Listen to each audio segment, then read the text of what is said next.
अगर शुरू की जाए आशा से। हमको याद है वो दिन जब हॉस्पिटल में गाय और भैंस चरा करती थी। यही आशा बहनें कि जब बहाली हुआ इन्होंने रोगी को ले जाना शुरू किया और तब हॉस्पिटल का दशा बदलना शुरू किया। परंतु आज आशा का दशा जीरो है। इस महंगाई के दौर में मात्र 1000 रुपया कुछ कमीशन को जोड़ दिया जाए तो 2500 से 3000 होगा।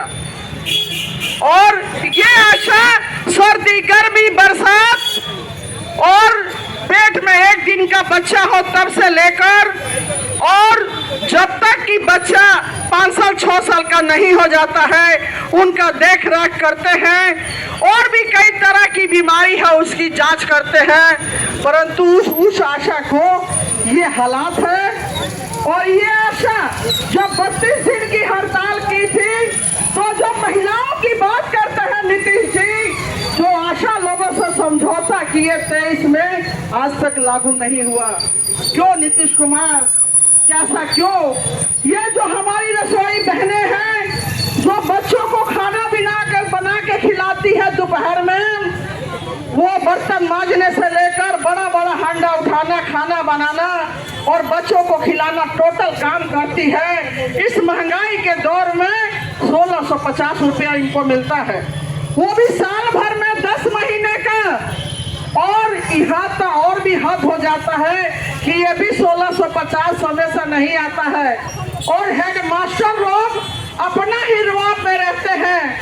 रसोइयों को कुछ लोग इतना टॉर्चर कहते हैं और चोर कहते हैं। अगर इनको अपने घरों में भी खाना बनवाने का काम करते हैं और जो रसोइया मना कर दे उनको धमकी देते हैं कि हम निकाल देंगे, नो दूसरी बहाली कर लेंगे। तो जो आशा रसोइया का वही हाल है। अगर हम सफाई कर्मी की बात करें, यदि सफाई कर्मी ना रहे तो जहां हम लोग खड़ा होकर भाषण दे रहे हैं वहां नाक पे हम लोग कपड़ा बांधने के लिए मजबूर हो जाएंगे। परंतु आज सफाई कर्मी का दशा क्या है भाई? आंगनबाड़ी को ये चोर कहते हैं, पर आंगनबाड़ी को भी समय से जो भी पैसा है भुगतान नहीं होता है। और भी कई लोग हैं और आगे हमारे जो लोग सहारा में पैसा जमा किए हैं, पल्स में जमा किए और भी कई तरह के चीजें को लेके भाई हमारे खड़े हैं, वो खड़े हैं। उन लोगों को भी सवाल है। और ये देश कहती है कि हम बिहार विकास कर रहा है, बिहार विकास करके आगे जा रहा है। और इसलिए अगर बिहार विकास कर रहा है तो नीतीश जी ये लोग रोड पे क्यों हैं, ये जवाब आपको देना होगा। और ये हमारे मोदी जी के क्या कहते हैं, बेटी बचाओ और बेटी पढ़ाओ। और जब से देश में आए हैं छोटी छोटी बच्चियों का बलात्कार करके हत्या कर दिया जाता है।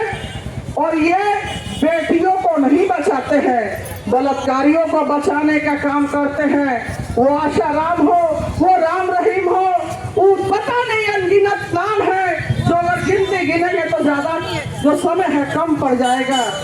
तो यदि ये आज रोड पे उतरे हैं, ये जो विपरीत मौसम में, ये गर्मी के मौसम में हम लोग को शौक नहीं है। यहाँ में जो भी श्रोतागण है मैं उनसे कहना चाहूंगी कि पापी पेट का सवाल है। यदि हम कोई काम करते हैं और पेट नहीं भरे तो उस काम से क्या मतलब है। और इसलिए मैं कहना चाहती हूँ नीतीश कुमार के लघुओं भगुओं से, मैं कहना चाहती हूँ जो असली कहते हैं हम ही देशभक्त है भाजपा के लोगों से, यदि आपको शर्म है तो बताइए इस महंगाई के दौर में 50 रुपया पे कौन काम करता है जनाब।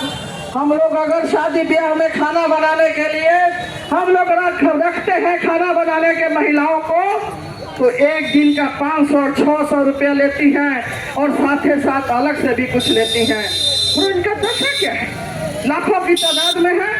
इसलिए मैं कहना चाहूंगी नीतीश कुमार, अब आपकी डबल इंजन की सरकार है, दिल्ली में भी आप है और बिहार में आप है।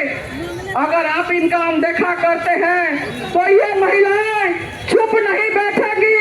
ये महिलाएं जिन्होंने आपको चुना है आपको उठा कर फेंकेगी। 25 में इसकी तैयारी हम करने जा रहे हैं। और मैं कहना चाहती हूँ अपनी बहनों से, अपने नौजवानों से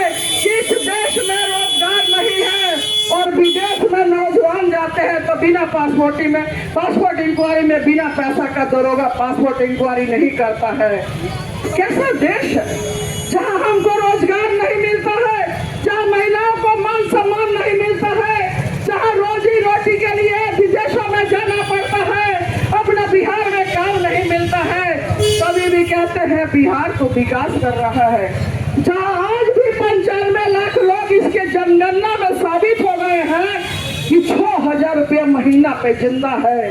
आज वो तमाम बहनें जाके कर्जा लेती है माइक्रो फाइनेंस से, और कर्जा नहीं चुका पाती है तो गांवों को छोड़ के भाग रही है।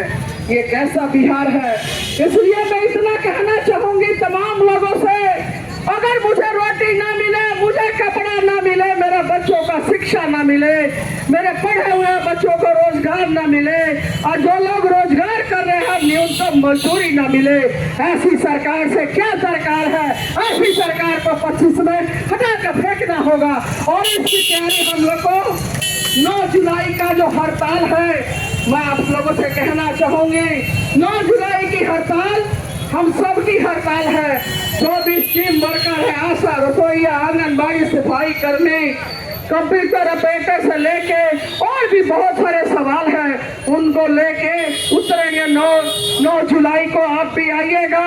ये सहारा में जो पैसा, कोई घर बाकी नहीं है जहां सहारा का पैसा जमा नहीं है, सरकार इसको सुनना नहीं चाहती है। हमारे भोजपुर के एमपी सुदामा प्रसाद जी ने सबसे पहले लोकसभा में उठाया, संसद में उठाया कि सहारा के पैसे का क्या होगा। जिसने भी सहारा में पैसा जमा किया है आज वो बेसहारा हो गया है। तो जब हमारी सहारा की बात अगर सरकार नहीं सुनती है तो निश्चित अभी तो बैसाखियों पर है मोदी जी, आने वाले सरकार भी हम लोग 25 में तो बिहार नहीं आपको भेजेंगे ही, आने वाला चुनाव में भी यदि आप नहीं सुधरेंगे तो निश्चित हम बहने ही आपको उठा के बंगाल की खाड़ी में फेंकेंगे। इसलिए मैं आप लोगों से अपील करना चाहूंगी, अपनी मान सम्मान, सुरक्षा, रोजगार का सवाल हम लोग की एकता है, एक रहेंगे, एक होकर लड़ेंगे, आगे बढ़ेंगे, अपनी सवालों के लिए लड़ेंगे। इसी आशा अपील के साथ आप लोग को शुक्रिया। लाल सलाम।